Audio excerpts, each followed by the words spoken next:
Well, there's gotta be. Oh, wait. Is this what you're gonna Yeah. have Oh, us to sorry. read tonight?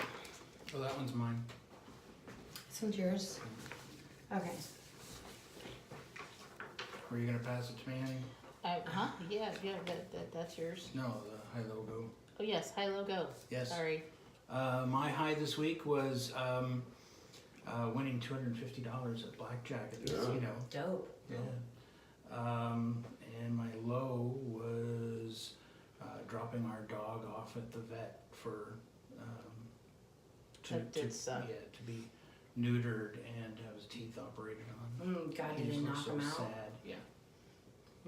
But High now low he's go. real happy. My high was my birthday. Happy birthday! Yeah, and I got to see these amazing dancers from California in Jackson Square put on an absolutely amazing show. All right, and we got to help them out because they could be doing other things out here, stealing, robbing, and everything else, but they're dancing to make an honest buck. Okay. Yeah. My low was my job the following day. No, what happened? Destroyed me with work when I asked them for a half a day to honor that, and they put me in a bad situation. And that's it. That's rude. Yeah. How rude. Yeah. All right, you guys. I am performing for the camera, so forgive me for this. Hello, my name is Diane. You are on the mic with D. Great story. Keith O'Keefe. O'Keefe. Keith O'Keefe. Not. Never. Okay. So this is from a piece written by a lovely lady from San Francisco named Paige. She does fan fiction for Star Wars. And we are picking up the story. Can I tell them can you tell everybody what happens right before in a brief nutshell? Yes. Right before I read this? Yes. They're the two main characters. One's from the bad guys and one's from the good guys. And the man is the bad guy and the woman is the good guy. And they end up with a psychic link after they have a sword fight. And she doesn't know about it, but he does. So he's been living in her head for about a year, just falling ever more in love with her, and she has no idea he's there. Well, who won the sword fight? Her? She did. She sliced his face open. Oh, and he just dipped out after that. He couldn't really do much at that point. Oh, yeah. He just sort of laid there looking pathetic. Pathetic. You pathetic, miserable loss. All right, let me see. I'm going to follow this. Sure, this is, of course, what happens when you are, all right, let's see. So he starts talking. She fixes robots. Anyways. She's tinkering with droids again. He feels her elation as he finds the right point on the circuit. Watches the droid whir to life, bleeping its gratitude. Beep, beep, beep, beep. She has a whole little family of them now, droids with loyalty so fierce, he wonders if all creatures sentient and not are bound to worship her. He's losing himself in her and he needs to stop. She's in the rain again. He can feel moisture moving down his face in rivulets as she holds herself open to the magic of water falling from the sky. She turns towards the darkening sky and grins like the wild thing she is, reveling in the absolute miracle of a storm that brings life, not death. No huddling in her scavenged home,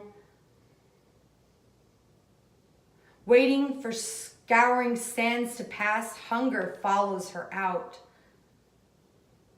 choking on loneliness, gagging on her loss. But in the rain, she feels held, filled, and surrounded.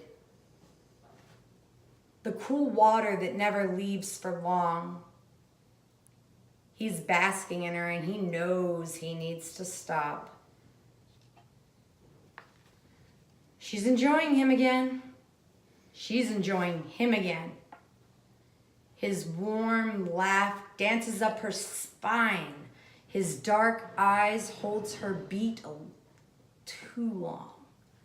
She doesn't even understand what any of this means. She's a creature of loss and loneliness. She doesn't have the space for this in her mind, in her life. Oh, but he does. Raised amongst hundreds of anonymous children. Even then, human connection will not be denied. Unless you're on it, unless of course unless you are adrift on an ocean of sand and need. And now he understands that need. Kylo Ren understands it too.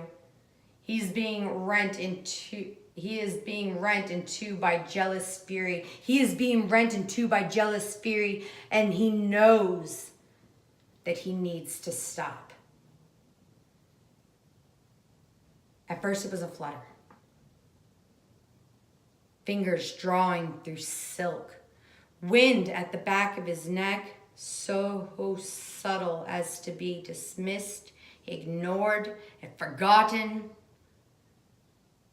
But the force is not something you ignore. And this feeling is being whispered into his bones. And yet he hadn't focused on it, hadn't followed it, hadn't pursued it.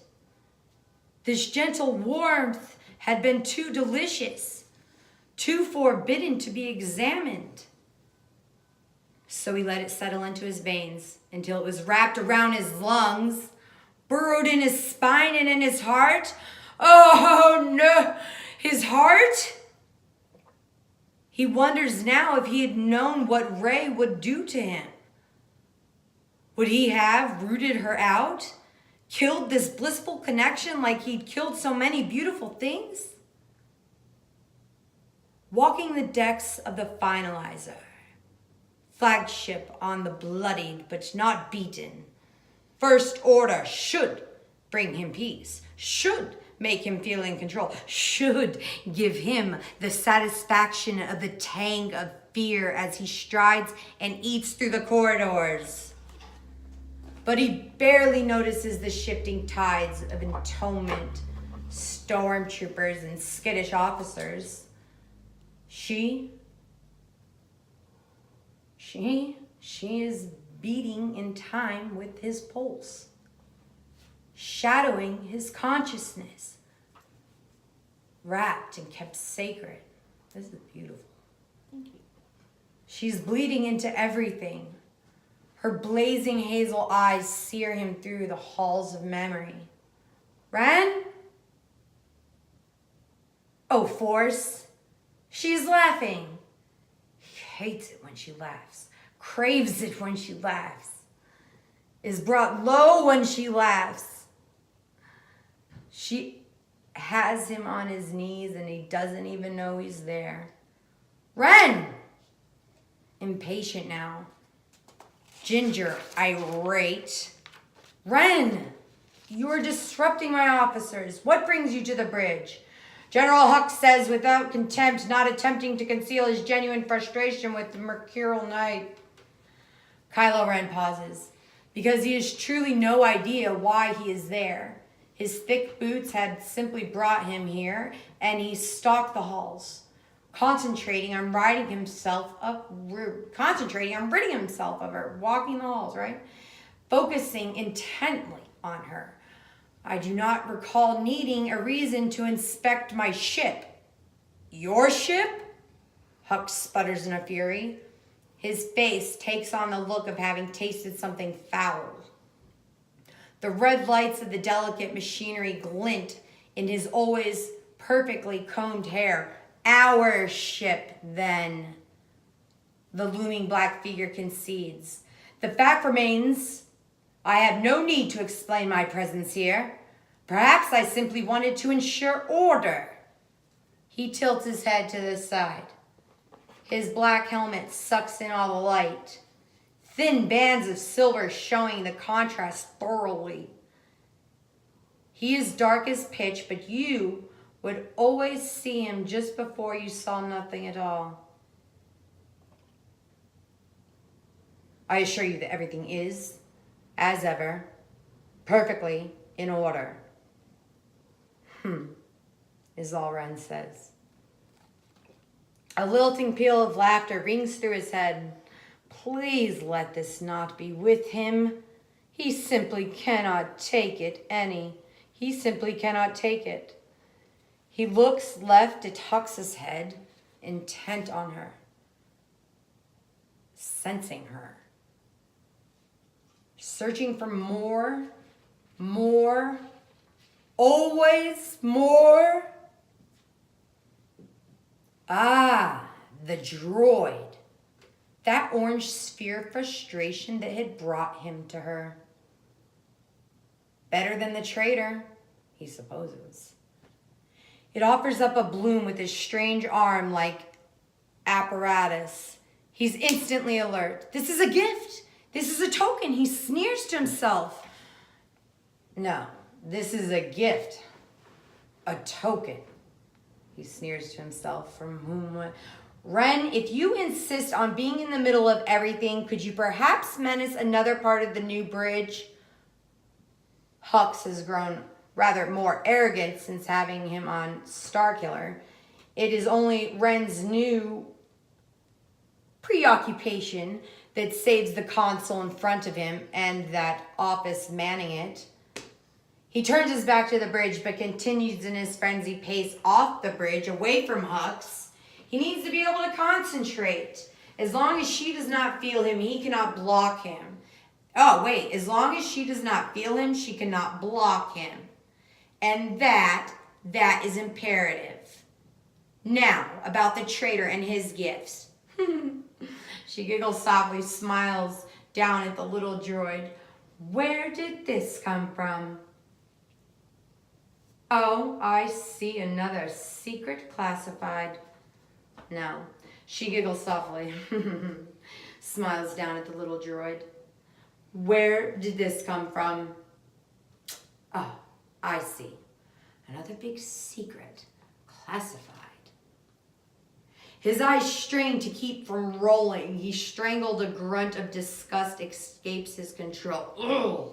Marvelous must he have contended with every man on that forsaken base courting her. His. It doesn't matter that he has no way of knowing. Should she know? Should feel? Did their time together mean nothing to her? Did she have no proper feelings at all? His anguish masquerades as rage, and he feels his control slipping. But no, it won't do for her to sense him after all this time, to cut him off from his supply. He wonders idly when this would cease to be enough, when the shiver of sighs and the lava of her light will eat away the last reason that led him straight into madness. Break down the walls he so carefully crafts to keep Supreme Leader out, to protect his shameful, terrible, essential secret. He wonders when he will break, driven, demented by his need, his awful mewling. Thank you. His awful mewling. Gasping need. I'll take a round of applause.